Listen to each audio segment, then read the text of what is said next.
Sudah cukup lama. Terus kemudian saya kambuh dengan kabar yang bikin shock saya dan keluarga yang harus menjalani pengobatan begitu lamanya, panjang, sampai 2 tahun ya, sampai 2 tahun dengan yang tiap hari harus suntik dulu. Itu kan sebelum pengobatan sih saya kita udah ngerasa shock gitu loh. Shock banget. Jadi gambarannya, waduh lama bener dengan kondisi kayak gini. Dulu saya kan sampai batuk berdarah ya. Waktu batuk berdarah banyak gitu kan. Saya pikirnya dulu, waduh saya mau mati, kamu mau mati nih, ngerasa mau mati kan.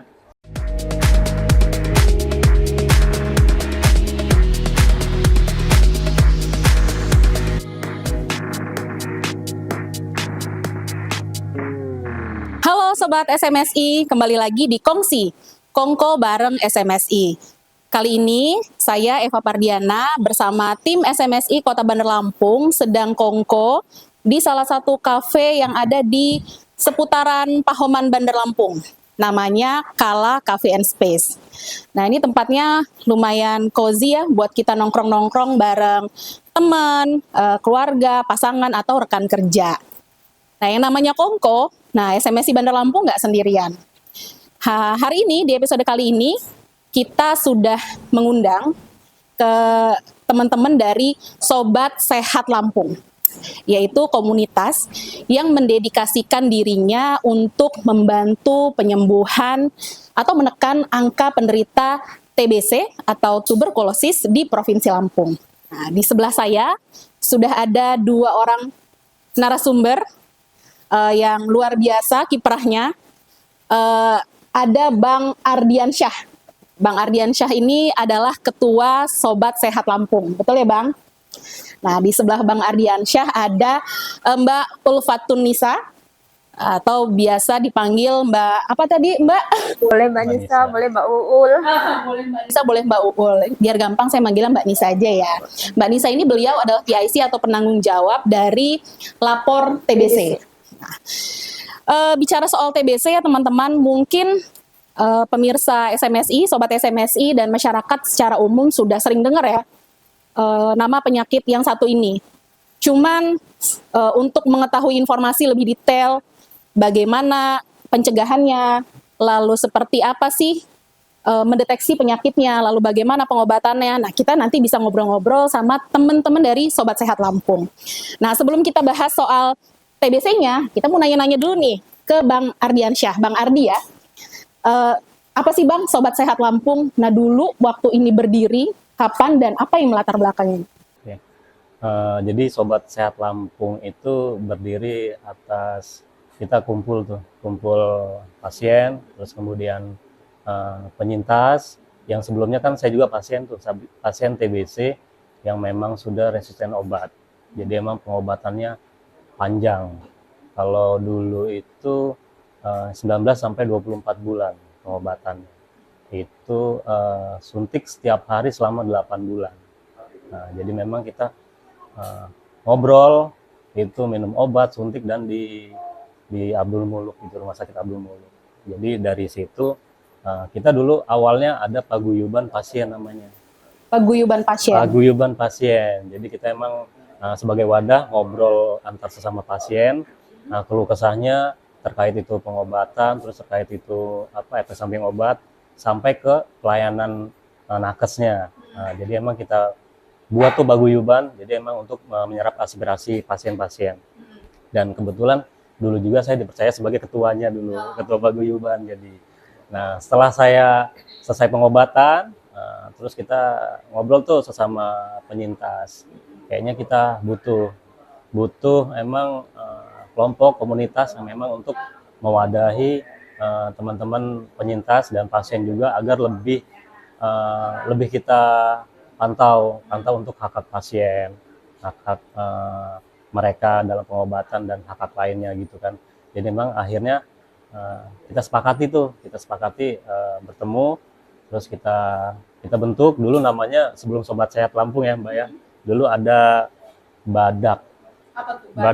Badak TB. Jadi kepanjangan itu basmi dan akhiri TBC gitu. Dulu ada Badak Lampung ya sepak bola. Jadi itu 2019 dulu tuh. Jadi masih Badak awalnya. Terus kemudian kita berkumpul, terus kemudian kita buat plan kegiatan. Kebanyakan kita edukasinya ke rumah sakit, ya. Lebih ke resisten obat, karena kita dulu awalnya dari resisten obat. Jadi TBC tingkatannya yang udah tinggi ya, Mbak ya. Jadi ada TBC SO itu sensitif obat, itu dia masih pengobatannya di puskesmas yang 6 bulan ya, dulu. Jadi memang kita banyak dulu edukasi ketemu dengan pasien-pasien yang resisten obat, yang memang efek samping obatnya yang luar biasa, Mbak. Luar biasa. Nah, dari situ Badak sudah berjalan, tapi tim kita nggak banyak. Awalnya emang ngumpul banyak, terus kemudian dengan kegiatan mereka masing-masing yang nggak terlalu fokus, jadi hanya 1, 2, dan 3 orang dulu.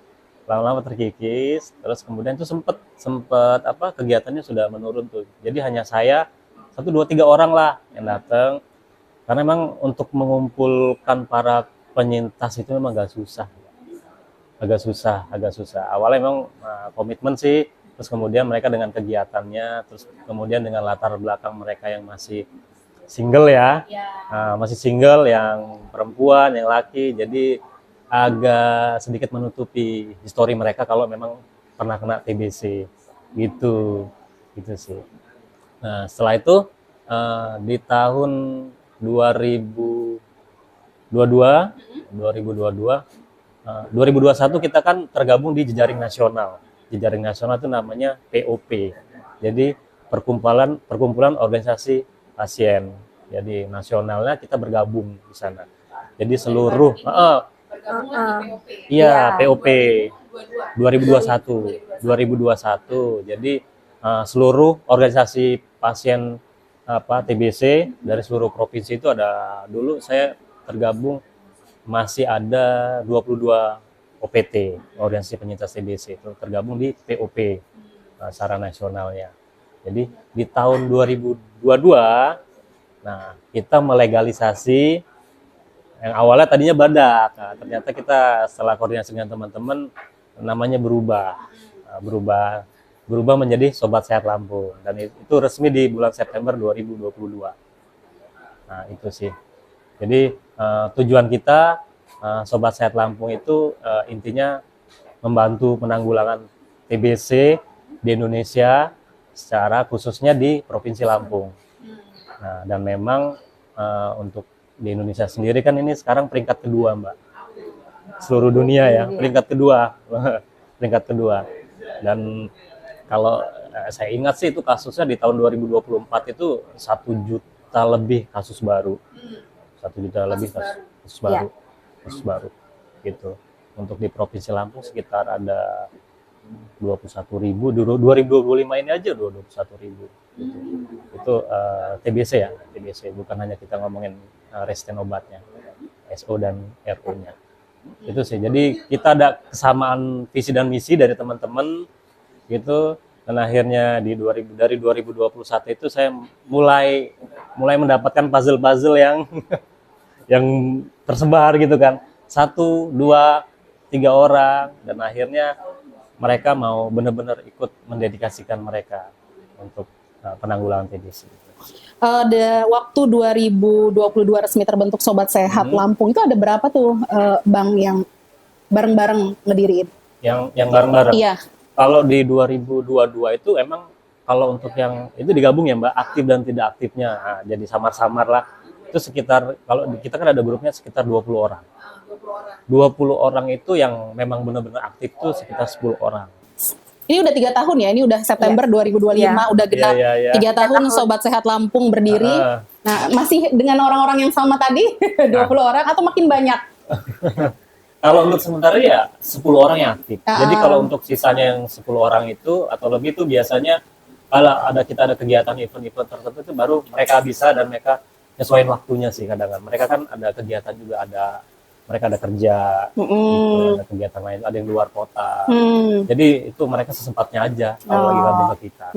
Kalau untuk yang 10 orang itu mereka memang domisili di Bandar Lampung, dan memang bisa menyesuaikan waktu mereka. Oke, kadang kita misalnya ada kegiatan event dan lain-lain itu biasanya kita sesuaiin dulu, lepasin dulu untuk yang tim-tim intinya. Gitu sih. Berarti Bang Ardi ini termasuk foundernya ya, dari sejak awal paguyuban pasien, lalu Badak, POP, dan sekarang gabung di POP, sekarang sudah resmi namanya Sobat Sehat Lampung. Sobat Sehat Lampung. Nah, ini cukup lama dan latar belakangnya awalnya penyintas juga ya Bang Ya, ya? penyintas. Berapa lama tuh Abang sampai akhirnya benar-benar sembuh? Sembuh. Kalau saya dulu kan pasien obat sensitif obat yang 6 bulan di puskesmas. Terus kemudian 6 bulan di puskesmas, terus kemudian hasilnya kurang baik kan, saya ngelanjut jadi 9 bulan. Jadi 9 bulan. Setelah 9 bulan, itu kemudian saya kambuh lagi setelah berapa bulan, sekitar 3 atau 4 bulan. Itu kambuh dan akhirnya TBC-nya naik level. Naik level. Jadi saya sekolah lagi tuh. Sekolah lagi. Jadi naik level itu pengobatan yang 24 bulan. 24 bulan itu. Jadi full 2 tahun. Yang saya bilang tadi, saya suntik 8 bulan. Ini untuk regimen pengobatan yang dulu ya Mbak ya. Saya 2016 saya pengobatan yang untuk resisten obatnya. Kalau untuk di SO-nya sekitar 2014, 2015 gitu. Jadi memang kalau dulu pengobatannya untuk di resisten obat itu panjang Mbak. 19 sampai 24 bulan. Gitu. Jadi kalau untuk yang kemudian kan para ilmuwan dokter dan untuk mencari alternatif obat yang lebih meringankan karena emang efek obat untuk di resisten obat ini luar biasa walaupun di sensitif obat juga ada efeknya cuman nggak seberapa berat. Akhirnya ada pengobatan jangka pendek namanya short regimen itu 9 sampai 12 bulan. Jadi pengobatannya ada 2 nih dulu. Short regimen 9 sampai 12 bulan, terus kemudian long regimen itu 19 sampai 24 bulan. Nah, itu. Dan itu pun untuk yang short itu ada yang suntik, ada yang enggak. Jadi ada yang emang minum obat aja, ada yang tambah suntik juga. Terus kemudian yang sekarang nih di tahun 2024 kemarin ada regimen baru lagi dan emang lebih singkat lagi waktunya. Jadi itu hanya 6 bulan. Dan 6 bulan terus kemudian efek samping obatnya juga nggak terlalu berat. Jadi lebih meringankan. Jadi memang ini menjadi tugas para dokter dan ilmuwan ya buat meracik obat gimana supaya untuk menanggulang TBC untuk meringankan pasien juga agar menghindari mangkir dan putus berobat gitu sih. Alhamdulillah ya artinya selama 3 tahun Bang Ardi berkecimpung di dunia penyintas TB ada perbaikan formulasi. Iya, benar. Jangka waktu pengobatan di TBC ini semakin singkat. Dan semoga juga lebih efektif ya. Ya, amin. Nah, ini di sebelah Bang Ardi ini ada Mbak Nisa. Nah, Mbak Nisa ini penanggung jawab dari lapor TBC. Ya. Nah, Mbak Nisa boleh ceritain nggak sih kapan Mbak Nisa, kalau Bang Ardi kan tadi awalnya penyintas. Nah, kalau Mbak Nisa sendiri apakah punya kasus yang sama? Lalu kapan mulai bergabung di Sobat Sehat Lampung? Kalau bergabung sudah mulai dari Badak sudah mulai bergabung, terus legalisasi ke Sobat Sehat sebagai tim inti juga di Sobat Sehat. Kalau untuk di PIC lapor TBC itu di tahun 2024 ya, 2024. Jadi PIC lapor TBC untuk di Provinsi Lampung. Awalnya penyintas? Enggak, awalnya cuman relawan aja, memang yang relawan yang peduli sama penyakit TBC karena saya ada kasusan adik saya yang awal mulanya juga kena TBC gitu kan, mengetahui betapa sulitnya pengobatan ini, betapa lamanya pengobatan, akhirnya jadi dari mulai bantuin ngurusin adik terus ngelebar untuk bantu sesama yang lain. Luar biasa ya, Mbak Nisa ini ternyata bukan penyintas, namun punya keluarga yang awalnya menderita TBC dan akhirnya sekarang jadi pengurus aktif, salah satu yang aktif ya. Iya. Di Sobat Sehat Lampung tadi penanggung jawab lapor TBC. Apa sih Mbak lapor TBC ini? Jadi lapor TBC ini sebuah aplikasi. Di 2023 sebelum ada aplikasi ini lapor TBC itu melalui website. melalui website di www.laportbc.id, karena penggunaan website itu tidak semuanya memahami, akhirnya diperbaharui menggunakan aplikasi. Jadi aplikasi ini bisa di-download di Play Store atau App Store di Lapor TBC. Nah, Lapor TBC ini aplikasi yang memudahkan kita, nggak hanya untuk pasien atau keluarga pasien, bahkan untuk masyarakat yang ingin mengetahui tentang penyakit TBC. Jadi di dalam aplikasi Lapor TBC ini banyak menunya. Yang pertama itu ada menu informasi. Jadi dari aplikasi ini itu ada menu informasi yang bisa kita dapatkan informasi terkait informasi dasar, informasi apa sih penyakit TBC, bagaimana penanggulangannya, bagaimana pengobatannya, jumlah kasus yang terjadi, pokoknya informasi dasar-dasar dari TBC. Yang kedua itu adalah tentang akses layanan, karena akses layanan ini mempermudah dari pasien-pasien TBC ini untuk mendapatkan pengobatan, karena nggak sedikit dari domisili pasien ini ternyata lebih dekat ke pelayanan yang lainnya gitu. Misal dari Kabupaten A, dia perbatasan gitu kan, perbatasan. Kalau dilihat dari perbatasan kabupatennya, harusnya kan mereka misal nih, saya ambil contoh dari Metro gitu kan. Dari Metro itu perbatasannya dengan Lampung Timur. Nah, tapi kalau ternyata dia pengobatan untuk ke Lampung Timurnya lebih jauh, dilihat dari aksesnya ternyata lebih dekat ke Metro, akhirnya ternyata bisa lebih dekat, saya pengobatan ngambil di Metro. Karena untuk pengobatan TBC ini nggak harus sesuai dengan domisili. Jadi untuk mempermudah itu tadi, untuk mencari akses layanan. Terus di aplikasi ini juga itu ada wadah yang terhubung. Jadi wadah ini berjejaring secara nasional. Jadi kayak teman-teman dari pasien, dari penyintas, mereka ada keluhan, mereka ada untuk teman curhat, itu ada di dalam aplikasi Lapor TBC. Jadi mereka bisa sharing, bisa saling support untuk penyintas, untuk membantu yang pasien yang masih pengobatan, itu ada di aplikasi ini di menu terhubung.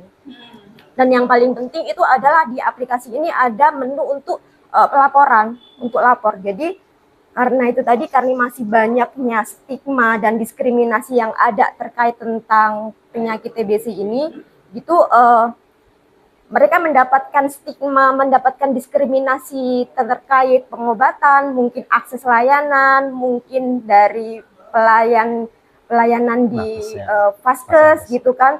Tapi mereka untuk sekedar curhat atau untuk mendapatkan bantuan itu mereka akan takut gitu kan. Takutnya nanti besok lagi saya nggak dapat obat, besok lagi saya akan mendapatkan lebih lagi diskriminasi yang lainnya gitu. Nah, di dalam aplikasi Lapor TBC ini mereka bisa melaporkan terkait tersebut gitu kan.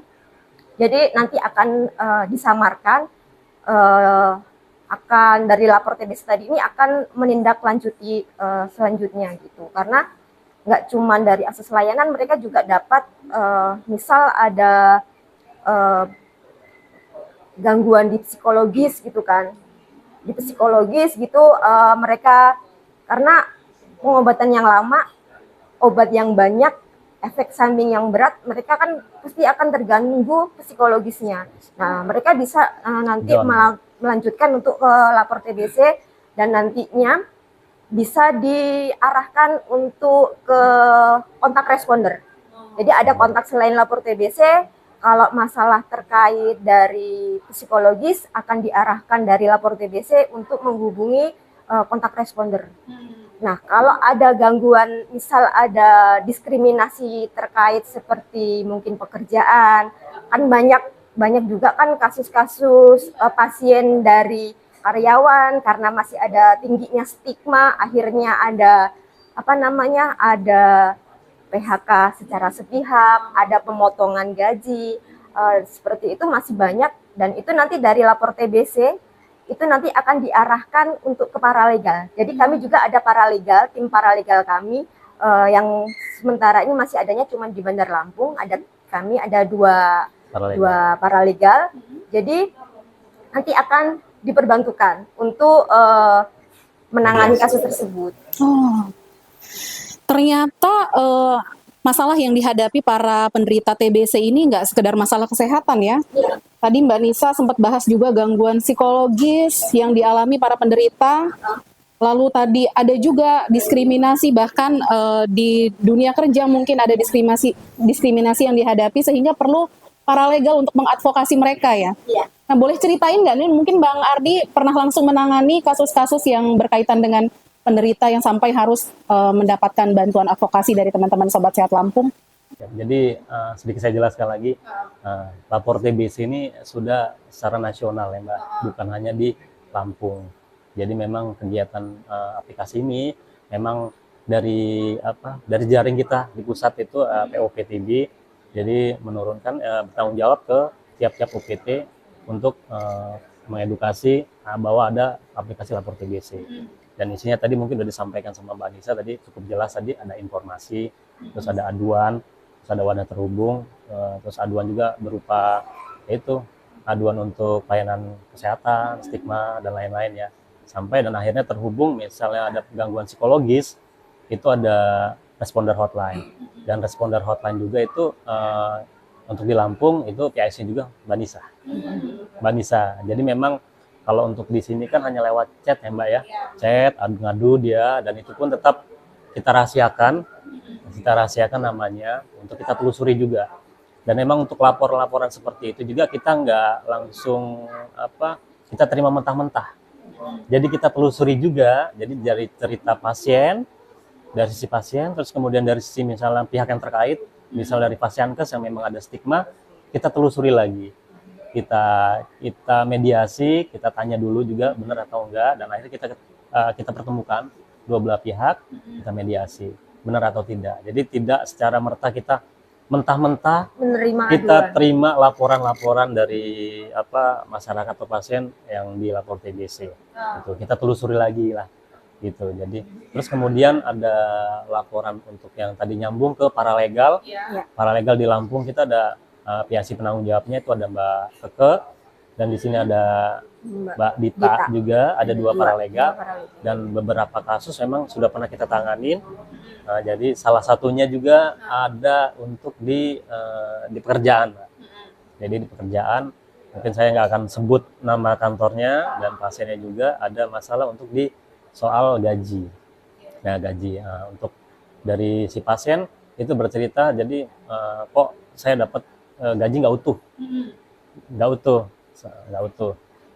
dan itu dari tim paralegal juga telusuri dulu dari sisi pasiennya seperti apa, terus kemudian kita datangin dari kantornya, kita tanya, ini ada keluhan dari si pasien, ini seperti ini gajinya, itu kenapa, sebabnya, akibatnya apa, gitu kan, sebab akibatnya apa, kita telusuri, dan akhirnya itu ketemu titik terang, dan ternyata ada miskomunikasi. Mungkin ada peraturan dari kantor yang memang sudah disepakati, dan mungkin dari pihak pasien juga kurang paham, dan akhirnya dijelaskan di situ, akhirnya ketemu titik terang. Jadi akhirnya ketemu titik terang, akhirnya ya sudah, kasus itu pun sampai di situ, nggak sampai kita ke hukum. Jadi memang tugasnya paralegal ini lebih ke mediasi dulu, mediasi di awal, di bawah, di dasar. Itu benar-benar kita godok dulu, kita ajak mediasi dulu full. Kalau emang nggak ketemu titik terang, baru kita akan bantu ke LBH.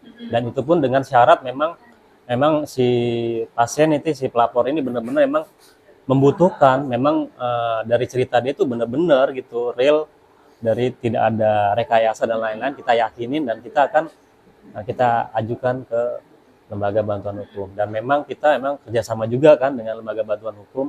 Misal memang ada benar-benar harus naik ke hukumnya, gitu sih. Kalau untuk di psikologis memang kita fokus banget sih Mbak, karena kita di Sobat Sehat walaupun memang rata-rata memang penyintas, tapi ada beberapa memang itu ada nakes, ada masyarakat sekitar, kayak Mbak Nisa juga ada.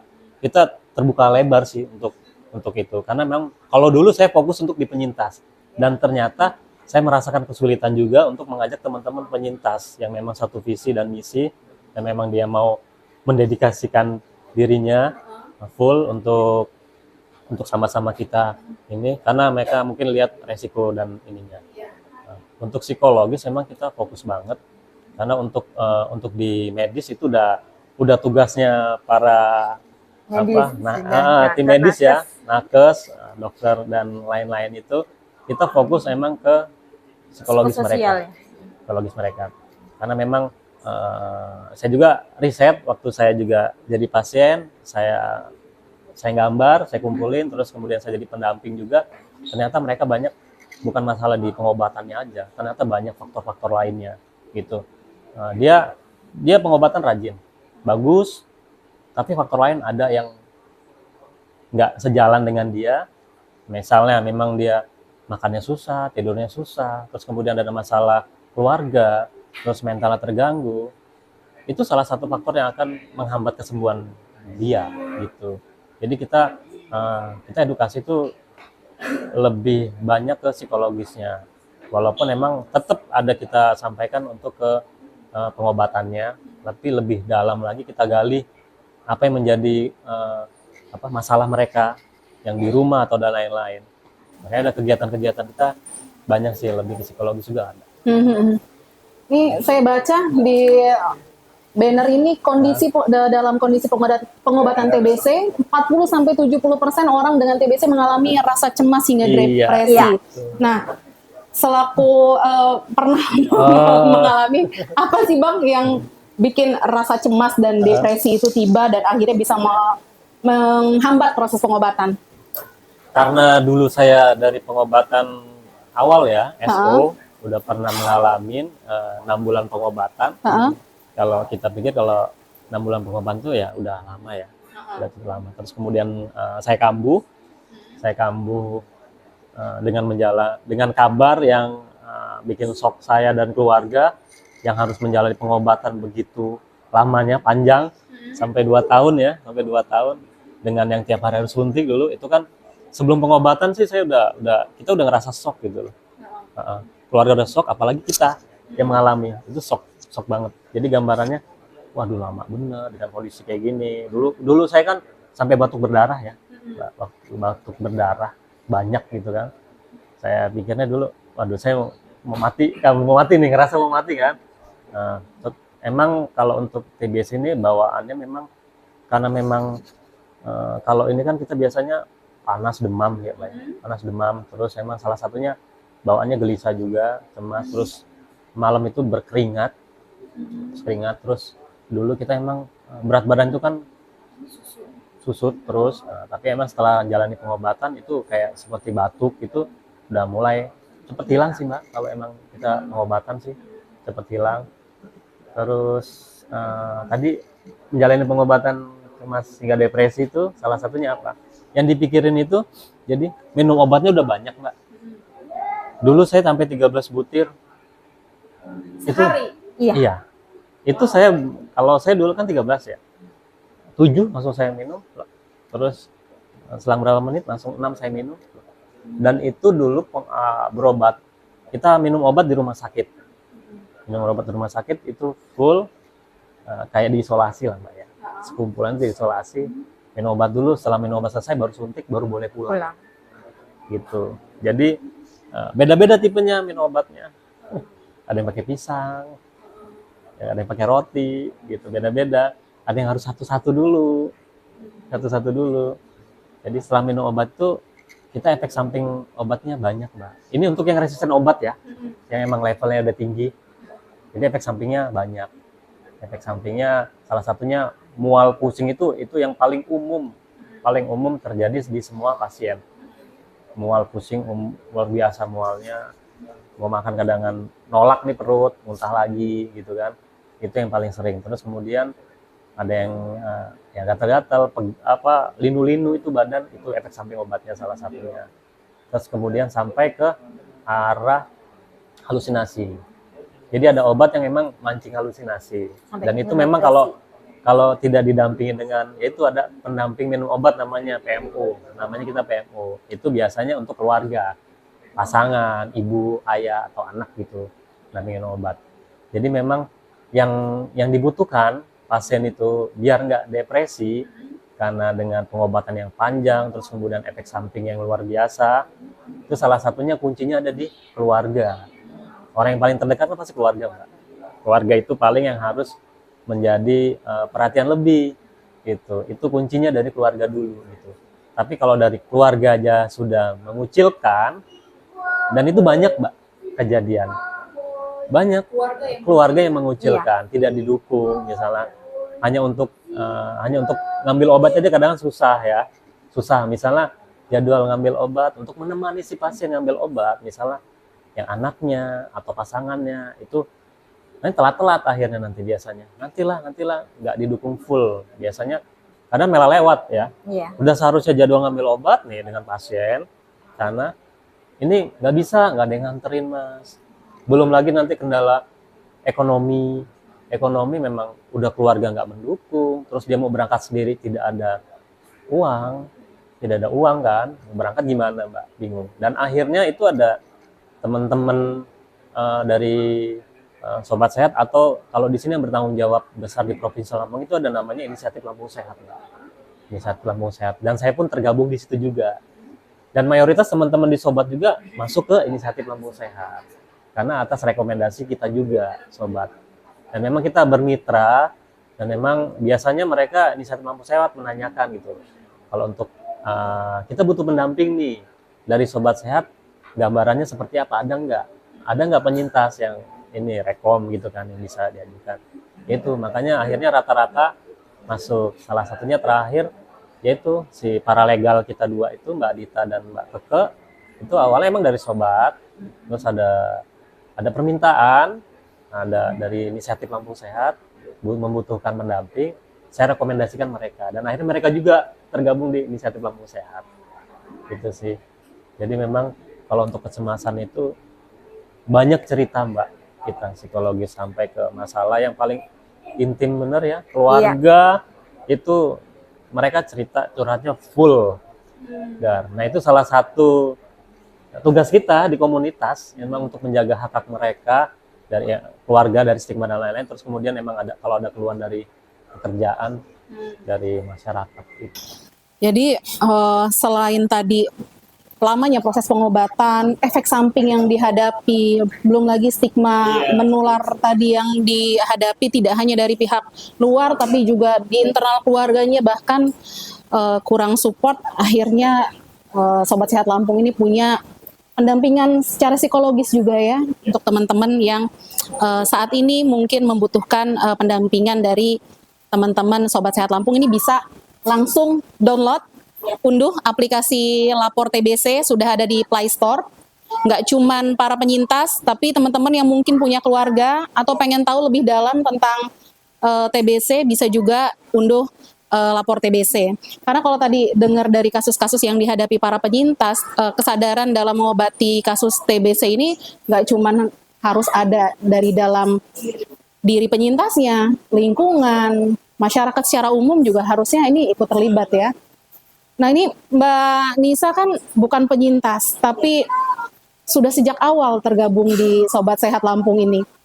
Tadi ada resiko-risiko kan yang dihadapin, tertular, atau ada nggak sih ketakutan itu, dan bagaimana meyakinkan diri untuk tetap berdedikasi di komunitas ini untuk membantu pemerintah lah ini kan menekan angka TBC di Indonesia? Awal mula sih ya, karena kan penyakit TBC ini kan penyakit menular ya Mbak ya. Penyakit menular dengan resiko yang memang besar gitu kan. Kita paham lah resikonya seperti ini. Tapi resiko ini akhirnya itu terabaikan karena jiwa yang manggil gitu kan. Jiwa yang manggil, terus dengan banyaknya edukasi yang diterima, banyaknya dari kayak workshop yang kita ikutin gitu kan, ternyata ada APD yang memang kalau kita perlukan jika kita ketemu sama pasien gitu kan. Terus juga kita kan kalau di pendampingan seperti ini kan kita sudah paham nih, oh ternyata yang ketemu sama kita itu adalah pasien TBC. Jadi kalau kita ketemu sama pasien TBC, otomatis kita APD sudah lengkap. Yang bahaya adalah jika kita ketemu sama pasien TBC yang tidak pengobatan dan kita tidak pakai APD. Nah, itu yang bahaya sebenarnya. Dan itu masih jadi PR dari teman-teman di komunitas dan mungkin juga dari Dinas Kesehatan untuk meyakinkan pengecekan dahak atau pengecekan pasien-pasien yang batuk lebih dari 2 minggu itu kan sudah ada indikator untuk sakit TBC gitu kan. Nah, itu kita masih genjot terus untuk ayo dong cek kalau sudah sakit batuk lebih dari 2 minggu ada kemungkinan kan sakit TBC gitu. Dan itu di masyarakat kesadaran diri itu yang masih susah. Karena mereka kalau suruh cek kesehatan itu dengan dalih takut ketahuan sakitnya lah, takut nanti ada pengobatannya lah, takut ini dan takut itu. Nah, itu sebenarnya yang malah jadi bahaya. Jadi bahayanya adalah mereka sudah sakit TBC, mereka tidak mau ngecek, akhirnya dibiarkan terus-menerus, yang rugi ya bukan diri mereka sendiri gitu kan, tapi lingkungan dan orang-orang sekitarnya gitu. Dari satu kasus pasien TBC yang tidak terobati, itu bisa nambah lagi kasus-kasus yang lain, karena banyakkan kasus yang terjadi ini adalah penularan yang memang dari kontak erat dan kontak mereka setiap hari gitu. Dan kalau alhamdulillahnya dari teman-teman ini sampai dengan sekarang dari komunitas dari Sobat Sehat dan inisiatif Lampung Sehat itu belum ada kasusan teman-teman yang mendampingi tertular.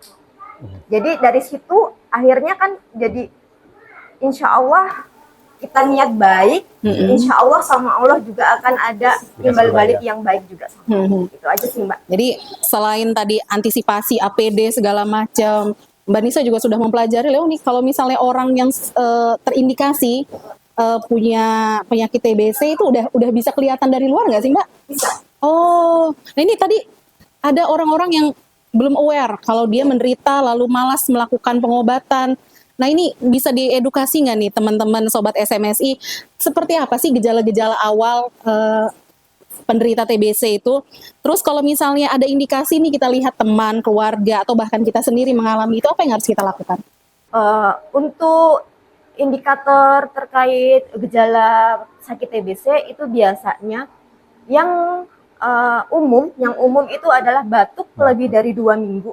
Batuk lebih dari 2 minggu itu bisa mulai pengecekan dahak, bisa menghubungin puskesmas atau mungkin ada kader-kader TB di kelurahan atau desa masing-masing, itu nanti bisa dibantu.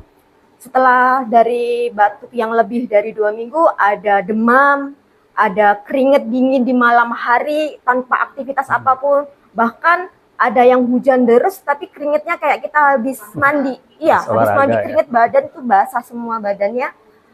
Terus ada juga berat badan yang menurun. Terus kondisi tenaga yang habis, kayak kita habis kerja apa padahal kita nggak ngapa-ngapain gitu. Nah, mudah lelah, itu sudah menjadi indikator untuk sakit TBC sih. Jadi kalau sudah ada salah satu atau mungkin lebih dari ciri-ciri yang tadi itu, bisa menghubungin kader atau langsung datang ke Fasiankes, puskesmas untuk pengecekan. Karena nggak semua sakit TBC itu diawali dengan batuk. Bahkan ada yang tidak batuk. Iya, karena karena TBC tadi itu nggak hanya menyerang paru-paru. Jadi ada TBC, kita bilang TBC-nya klinis, itu bisa seluruh anggota badan kita itu bisa terjangkit TBC. Dari mulai tulang, kulit, mamai atau payudara, kelenjar getah bening, selaput otak, pencernaan, TBC hati, dan semuanya itu bisa terjangkit. Dan itu kan tidak batuk kalau dia TBC di luar paru. Yang nggak kena cuman hanya gigi dan rambut. Jadi seluruh organ tubuh kita bisa kena masuk bakteri. Oh, tadi kan kalau batuk bisa lewat pengecekan dahak. Nah, kalau tadi yang tidak terdeteksi, yang klinis itu bagaimana proses pengecekannya? Kalau misal dia TBC kelenjar getah bening, itu di kelenjar getah beningnya itu ada benjolan, seperti mungkin di leher, ketiak, yang kelenjar-kelenjar getah bening. Terus untuk di TBC mamai, TBC payudara, hampir mirip dengan kanker payudara, ada benjolan. Nah, itu nanti bisa jadi bisa ke arah ke kanker CA mamai atau ke TBC itu dilakukan biopsi. Kita ambil sampelnya, kita laboratorium, apakah ini ada sel kanker atau kuman TBC. Seperti itu sih, Mbak. Kalau di kulit itu seperti ruam merah, seperti kayak kades, kayak kudis gitu, Mbak. Nah, itu bisa jadi kalau penyakit kulit kan diobatin sakit kulit sembuh, tapi kalau ini nggak akan sembuh, akan mungkin makan lebih melebar seperti itu. Kalau yang di kanker selaput otak itu yang susah terdeteksi, biasanya kalau sudah hampir kayak kanker, kalau sudah stadiumnya lanjut baru ketahuan. Sama Ya, sama tulang ya, Mbak? sama tulang, ya sama tulang. Dan itu proses penularannya sama. Sebenarnya sama, sebenarnya kan TBC tadi itu masuk melalui droplet dari TBC yang paru, melalui droplet masuk ke kita, tapi Yang batuk ya. mereka si kuman tadi itu nggak hanya masuk ke paru, mungkin bisa melalui aliran darah masuk ke organ-organ yang lain. Wah, berarti ini bahaya sekali ya kalau misalnya ada yang ternyata terindikasi TB tapi tidak punya awareness untuk memeriksakan diri dan melakukan pengobatan. Nah, ini bisa nularin tanpa diketahui ya justru ya, bikin jumlah penderita TB bisa makin banyak nih kalau begini ya. Nah, ini tadi kalau bicara soal pengobatan, Bang, ditanggung BPJS nggak? Ini kita kan mungkin ada yang mengalami gejala itu, kita mau cek, aduh bayar nggak ya? Gitu. Nah, ini gimana nih, Bang, sejauh ini? Kalau sejauh ini kan pengobatan kita memang dapat dari Yayasan Global Fund ya, Mbak ya.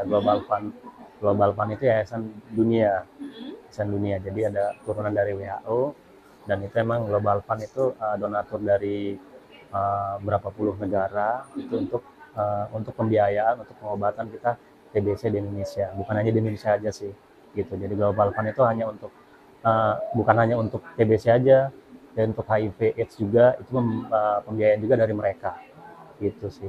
Terus menjadi tantangan yang tadi salah satunya yang nggak aware masyarakat dan lain-lain itu banyak, Mbak. Jadi bukan hanya yang tidak pengobatan juga, jadi ada yang sudah menjalani pengobatan tapi dia hanya memikirkan diri dia sendiri. Dia oke minum obat, hanya minum obat, mementingkan diri sendiri. Tapi dia misalnya nggak pakai masker di rumah, ya kan? Terus di masyarakat dia, karena untuk menutupi diri dia bahwa dia sakit TBC. Tapi dia egois dong, berarti kan? Dia hanya mikirkan, saya berobat untuk kesembuhan saya, tapi dia menularkan orang-orang sekitar. Itu bisa sampai 15 orang loh, Mbak, yang tertular. Dari satu pasien itu kalau tidak pengobatan, nggak jaga diri, protek diri ke orang lain, itu satu pasien bisa menularkan 15 sampai dengan 20 orang sekitarnya. Itu sebabnya penderita TB bisa nomor 2 terbesar di dunia. Banyak yang tidak sadar di masyarakat itu ya, bisa jadi kepahaman TBC itu seperti apa, penularannya seperti apa. Terus kemudian ada juga emang itu saya tadi salah satunya egois. Ada yang memang dia sebenarnya udah terindikasi ini sakit TBC, dari pihak puskes atau pihak kader atau kita sudah memberitahu untuk cek dah, dia nggak mau, gitu kan. Ada yang memang sudah dinyatakan positif tidak mau berobat. Iya, banyak. Nah itu paling banyak di masyarakat kita itu seperti itu. Terus kemudian stigma yang berkembang dari dulu itu, jadi memang ini penyakit ini yang penyakit paling menjijikan ya. Kayaknya udah menjijikan banget ya. Penyakit dibilang penyakit orang susah lah, orang miskin lah, ya kan, orang miskin, orang jorok lah. Stigmanya kan seperti itu, Mbak. Jadi stigmanya belum nanti ini penyakit keturunan lah. Nah itu pemahaman masyarakat tentang sakit TBC itu apa itu masih banyak yang belum tahu, Mbak.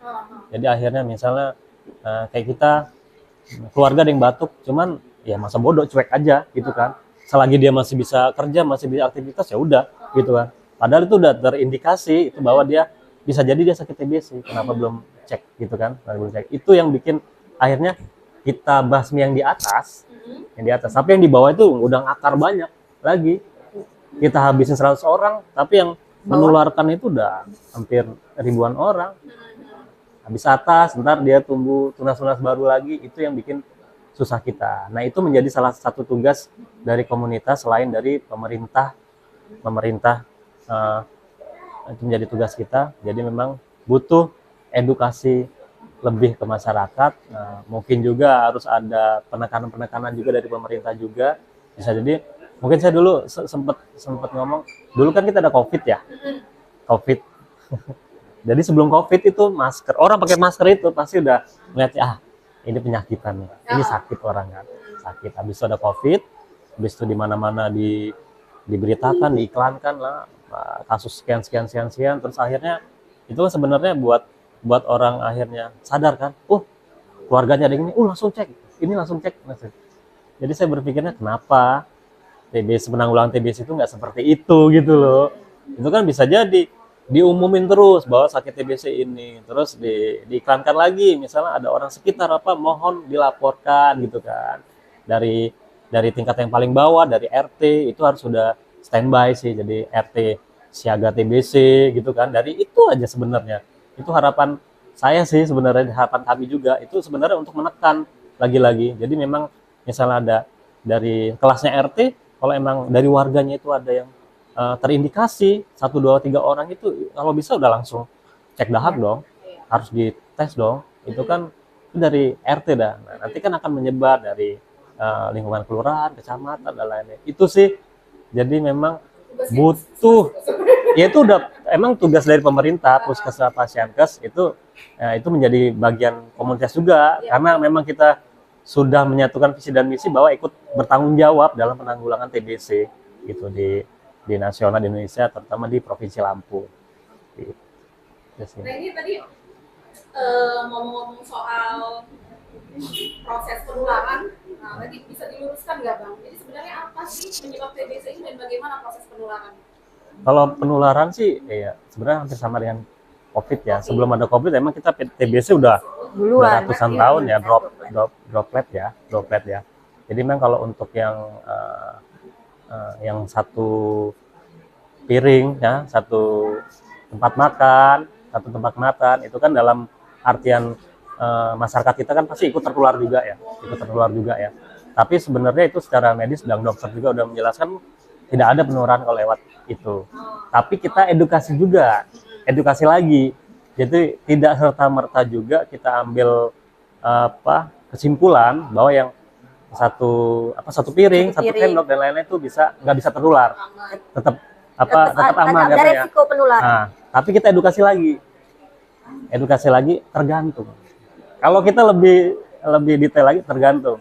Kalau itu memang dari pihak keluarga, memang itu nyucinya bersih, ya kan, nyucinya bersih dan lain-lain, itu bisa kita yakinkan aman. Tapi kalau dari pihak keluarga sendiri pun, ya mohon maaf memang dari tipikal dari keluarganya memang mohon maaf tidak bersih ya, jorok lah, ya itu pun dari apapun itu bisa menularan semua gitu. Nyuci nggak bersih, ada sisa bakteri satu, ya itu bisa aja masuk, ya kan. Itu sih. Sirkulasi udara itu pengaruh. Sirkulasi udara. Ada satu pasien di sini yang batuk, sirkulasi udaranya nggak bagus, bakterinya ntar akhirnya muter-muter aja. Walaupun dalam ini, makanya bagus itu misalnya kalau di luar itu bakteri keluar tuh langsung mati sih kena sinar matahari. Gitu. Karena kasus banyak juga nggak hanya menularkan lingkungan keluarga gitu kan, kontak erat misal dari teman kantor, teman sekolah, itu pun juga resiko untuk penularannya juga besar gitu kan. Karena kita mungkin kalau sekarang jadi anak-anak sekolah sekarang gitu kan sudah yang full day gitu kan, di rumah dan di sekolah mungkin lebih banyakkan di sekolah gitu kan. Ya itu untuk menularkan teman-teman di sekolahannya tuh lebih besar juga ketimbang di rumah gitu. Terkadang kan di rumah mungkin pulang udah capek, istirahat, tidur, besok aktivitas gitu lagi gitu kan. Teman kantor juga seperti itu gitu kan, lebih banyak dari kita di kantor ketimbang di rumah. Nah itu juga resiko penularannya seperti itu, karena kalau tertular melalui kayak alat makan, dari sendok, dari gelas gitu kan. sedikit Kan sih. nggak mungkin teman kantor kita joinan makan bareng gitu kan. Ada beberapa mungkin tapi lebih banyak kan enggak. Karena nah itu tadi masih ada stigma yang ada, akhirnya dari teman-teman pasien yang sudah sakit, Menurut dia saya. enggan untuk memakai masker karena nanti dapat diskriminasi nih. Dapat pertanyaan biasanya "Oh, tuh, lu pertanyaan, sakit ya gitu kan. Akhirnya jadi oh kenapa pakai masker kan? masker, Ada tanya jadi- di kita. Nah, itu mungkin dari teman-teman yang akhirnya takut mendapatkan diskriminasi di tempat kerja, di sekolah, akhirnya tidak menggunakan masker dan nah, kita wallahu alam gitu pasti adalah resiko untuk menularkan seperti itu. Jadi walaupun resiko penularan penyakit TBC ini cukup tinggi ya, tapi ini buat teman-teman yang nonton nih, sobat SMSI nggak perlu takut juga kan untuk terlibat Oh, dalam enggak. pemberantasan penyakit ini. Karena tadi kalau kita paham bagaimana cara menjaga kebersihan, bagaimana cara mengantisipasi penularan, nah itu aman-aman aja gitu kan. Jadi kita nih kalau bisa gandeng tangan bareng-bareng. Kalau tadi harus dimulai dari level terendah dari desa, nah kita nih mungkin sudah mulai mantau nih di lingkungan rumah, lingkungan Iya. tetangga. Kalau ada indikasi ke sana, sebaiknya arahkan untuk ke puskes atau ini nih download dulu Iya. nih lapor TBC. Nah ini kalau soal kolaborasi dengan pemerintah, tadi kan angkanya cukup tinggi. BPJS juga sudah menanggung ya tadi. Iya.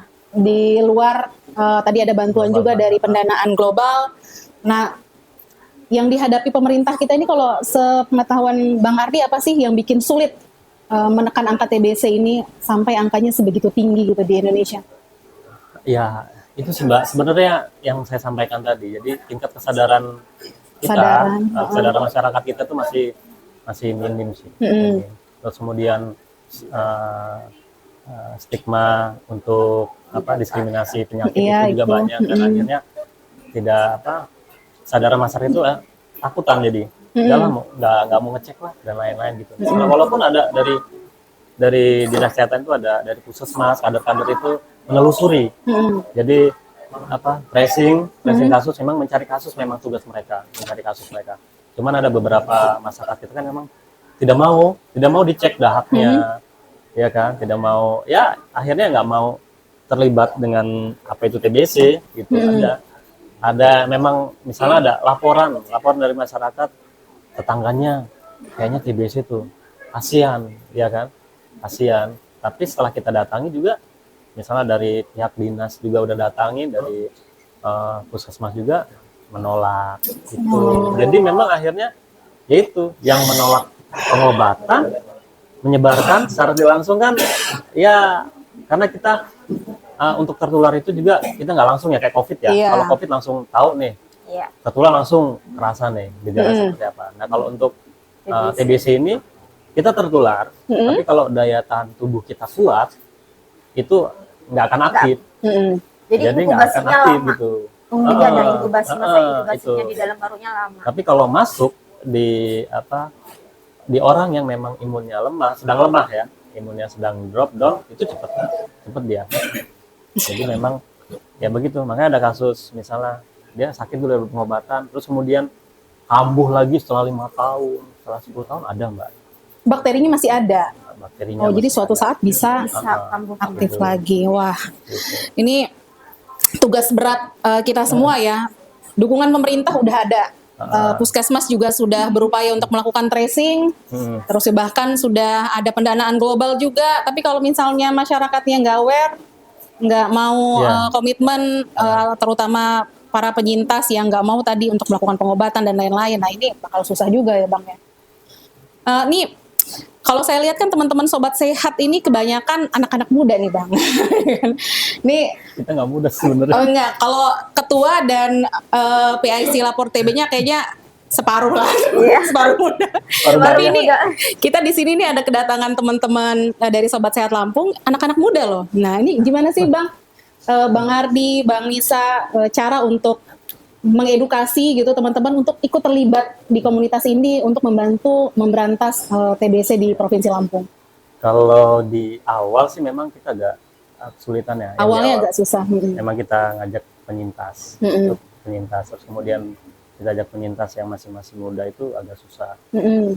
Terus kemudian saya lihat memang sebenarnya potensi untuk edukasi itu biar masuk ke masyarakat umum dan lain-lain itu harus ada pembagiannya. Jadi pembagiannya memang ada untuk yang memang untuk khusus edukasi untuk ibu-ibu gitu kan. Nah, lebih lagi kita sorot itu yang kata Mbak Nisa tadi itu, yang kita biasa nongkrong di kafe, terus kemudian jamnya itu banyak di sekolah, di kampus misalnya, terus nongkrong itu menjadi perhatian bagi saya. Jadi ini harus ada anak-anak muda nih yang harus aware, yang mau diajak kita bergabung untuk visinya sama gitu dalam penanggulangan TBC, tapi khususnya untuk anak-anak muda biar paham. Dari muda ini biar paham jadi apa itu TBC dan lain-lain.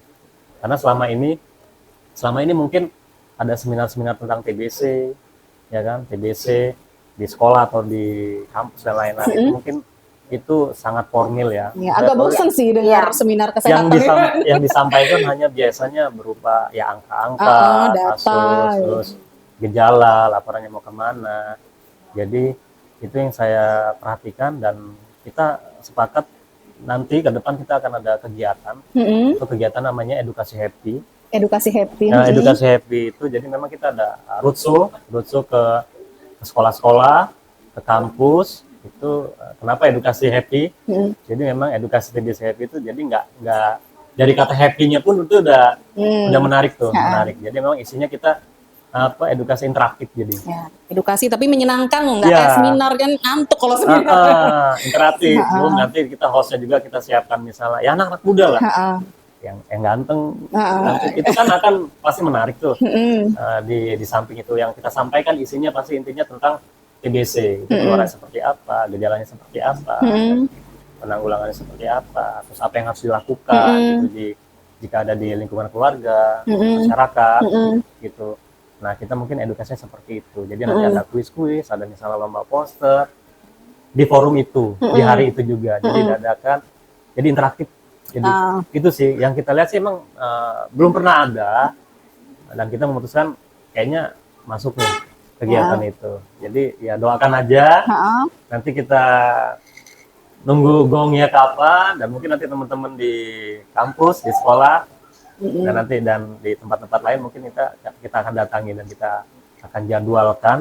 Mungkin jadi buat teman-teman ya mohon partisipasi nanti. Pokoknya happy nanti yang kenapa ada edukasi happy itu ya terkait selain dari interaktif, terus kemudian ada lomba-lomba kuis-kuis, kemudian kita siapin juga ntar ada gift-gift kecil, jadi mereka benar-benar fokus tuh ke kita, Itu sih Mbak, itu kayaknya menjadi PR kita dari generasi muda ini akan memberantas nanti TBC di tahun selanjutnya.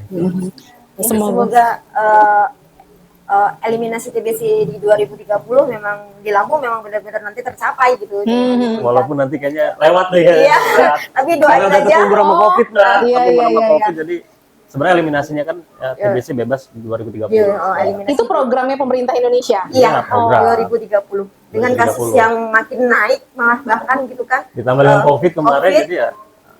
Sebenarnya masih banyak sih Mbak dari pemerintah juga cara-cara untuk penanggulangan gitu kan, cara-cara yang bagaimana sih biar tidak terjangkit selain dari edukasi seperti itu gitu kan. Yang terbaru dari pemerintah itu sekarang dari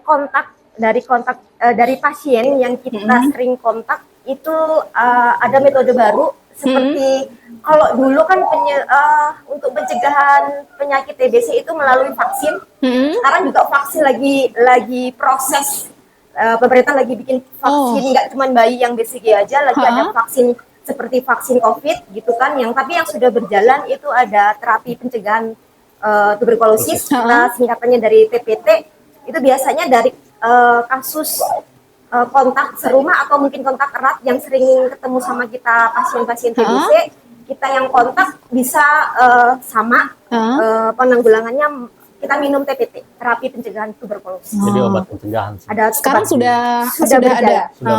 Sudah berjalan. Tapi memang agak sulit karena memang ya itu pemahaman masyarakat belum menyebar secara merata, Heeh. pemahaman belum paham benar dia, jadi memang ada beberapa masyarakat tuh melihatnya ini anak saya nggak sakit, walaupun misalnya ayah sakit, ini anak saya nggak sakit kok disuruh minum obat. Iya. Itu menjadi tantangan besar pemerintah dan kita. Itu Karena yang menjadi tantangan besar. dikonsumsi juga jenis obatnya sama dengan Sama. pengobatan TBC, cuma dengan dosis yang lebih ringan. Dan otomatis juga akan timbul beberapa sih yang sudah timbul, misalnya timbul efek samping obat yang sama tapi dengan dosis kecil gitu kan. Selain pasien yang mengeluhkan seperti itu, mungkin dari teman-teman dari keluarga yang sedang konsumsi TPT untuk dukungan psikologisnya atau mungkin dukungan terkait ini saya habis minum TPT kok malah seperti ini gitu kan, itu bisa kok langsung di-download di aplikasi, bisa lapor TBC, nanti akan dibantu diarahkan untuk koresponden juga gitu kan. Jadi mereka yang bingung, yang sedang pengobatan, yang mengalami efek samping obat gitu kan, yang ditakutkan gangguan depresi cemas tadi itu banyak kasus yang masuk ke kontak responder itu karena efek samping obat. Yang pertama cuman sakitnya batuk, setelah konsumsi obat malah nambah lagi penyakit yang lain, mual, mutah, pusing, merasa cemas. Kasus yang pernah terjadi yang sampai sedikit agak berat itu merasa depresi, ingin mengakhiri hidup. Ada beberapa iya, Mbak. Ingin mengakhiri hidup. Jadi yang ditakutin juga nanti teman-teman yang sedang konsumsi TPT, yang dikhawatirkan kan obat TB juga gitu kan, dengan dosis rendah. Kalau putus di tengah jalan, takutnya nanti ada kuman yang masuk, akhirnya jadi aktif gitu kan. Dan aktifnya harusnya kalau misal saudara atau keluarga sakitnya TBC sensitif obat, sudah pernah konsumsi TPT dengan obat yang sama dengan sensitif obat, tidak selesai dan kambuh, bisa menjadi resisten. Nah, makanya kalau teman-teman yang butuh edukasi, butuh motivasi, bisa kok langsung download di situ, nanti bisa minta bantuan untuk bantuan psikologis. Gimana nih cara mengatasinya, seperti apa? Karena semua obat dengan efek samping itu semuanya ada bisa diatasi. Jadi jangan khawatir terkait konsumsi obat kimia nih nanti jadi kenapa-napa gitu kan. Merusak ginjal nih, gitu-gitu kan kita mikirnya. Bisa nanti dilapor TBC, nanti akan diarahkan, karena kita juga ada jejaring, nggak cuma saya aja gitu kan yang di responder hotline gitu. Nanti jika pertanyaan yang sudah menyangkut terkait obat, menyangkut terkait kondisi badan, itu ada dokter yang kita sudah bekerja sama. Jadi kita bisa nanti langsung dikonsulkan ke dokter spesialis. Ini kenapa dok? Nanti kita bantu ke teman-teman yang melaporkan, kita bantu seperti itu. Terkadang kan mereka yang sedang pengobatan untuk cerita ke dokter itu kan kadang-kadang malu ditanyain, ditanyain ngambil obat ada keluhan nggak mbak? Enggak. Ada keluhan nggak mbak? Enggak. Pak, ada keluhan? Enggak. Karena mereka merasa ya sudah cukup minum obat aja, tapi ganjelan-ganjelan yang ada di dalam tubuh itu nggak keluar. Jadi dengan komunitas ini semoga jadi teman curhat, jadi teman yang baik, biar sama-sama berantas TBC di Indonesia, khususnya di Provinsi Lampung. Ini teman-teman yang mungkin saat ini sedang mengalami penyakit ini, jangan malu, jangan takut, jangan khawatir. Ada Sobat Sehat Lampung yang siap membersamai proses penyembuhan teman-teman. Tadi siapa tahu juga teman-teman butuh pendampingan atau ada ngerasa nih gejala-gejala yang kayaknya udah ada nih yang disebutin tadi sama Mbak Nisa. Ini jangan nunda-nunda lagi, bisa langsung hubungi Sobat Sehat Lampung. Ada di Instagram juga ya? Ada. Apa nama Instagramnya? Sobat Sehat Lampung. Sobat Sehat Lampung. Nah, itu jadi bisa konsultasi curhat. Nah, ini teman curhat ini tugasnya berat banget nih Sobat Sehat Lampung ini. Tadi pendampingan obat. Iya. Pendampingan psikologis, advokasi hukum. Ini sangat kompleks nih. Semoga Bang Ardi sama Mbak Nisa dan teman-teman Sobat Sehat Lampung sehat terus. Amin. Bisa terus membersamai teman-teman yang ada di komunitas dan juga di luar komunitas untuk menekan angka penderita TBC yang ada di Provinsi Lampung. Amin. Dan target 2030 Indonesia bisa menurunkan atau menghilangkan nih targetnya? Eliminasinya Maunya dia eliminasi. 0. Nah, iya. Amin. Bisa terwujud atau paling tidak turun lah. Jangan semakin bertambah ya Mbak Amin, ya. amin. Nggak kerasa karena terlalu banyak informasi yang menurut saya baru juga Bang. Iya, iya, iya. Karena betul tadi yang tadi saya bilang di awal, kita sering dengar tuh TB dan saya nggak Tapi ya, tahu ternyata sekompleks itu ya penyakit TB mulai dari Kayaknya tadi. anggap sepele aja lah ya, udah. Kirain ya cuma sekedar batuk, Iya. itu TB gitu. Tapi ternyata Nomor banyak 2 lo di dunia. nomor 2 di dunia dan gejalanya, terus tadi organ tubuh yang diserang juga ternyata nggak cuman paru. Jadi semoga kita semua lebih aware lagi terhadap penyakit TB. Kita doakan teman-teman Sobat Sehat Lampung bisa umur panjang, Amin. nggak cuma di Amin, usia amin, 3 tahun, tapi Amin. bisa puluhan tahun ke depan untuk berjuang. Tapi kalau bisa sih jangan sampai puluhan tahun segitu Ya, berarti kan belum selesai. Berarti nggak tuntas-tuntas. Iya. Ganti yang lain nggak programnya nanti. Ganti yang lain mungkin udah Iya bikin apa gitu. benar. Makasih banyak ya Bang Ardi dan Mbak Nisa atas waktu dan sharingnya ke teman-teman Sobat SMSI di rumah. Semoga teman-teman juga teredukasi dan saya juga berharap teman-teman tergerak untuk membantu Sobat Sehat Lampung menginformasikan soal penyakit TBC ini. Dan ini kalau ada yang mau gabung di Sobat Sehat Lampung boleh nggak nih Bang? Jadi relawan. Boleh banget, dong, boleh banget. Boleh banget. Itu kita Nanti butuh, ya. hubungin ya Sobat Sehat Lampung kalau teman-teman yang punya jiwa muda, jiwa sosial yang tinggi dan mau bergabung di program yang tadi disebutin sama Bang Ardi, mau edukasi happy ke Edukasi sekolah-sekolah. Nah, gas langsung pantau Instagramnya Sobat Sehat Lampung untuk lihat semua aktivitas dan mengajukan diri untuk berpartisipasi. Terima kasih untuk episode kali ini. Semoga teman-teman semua sehat. Saya akhiri. Assalamualaikum warahmatullahi wabarakatuh. Waalaikumsalam.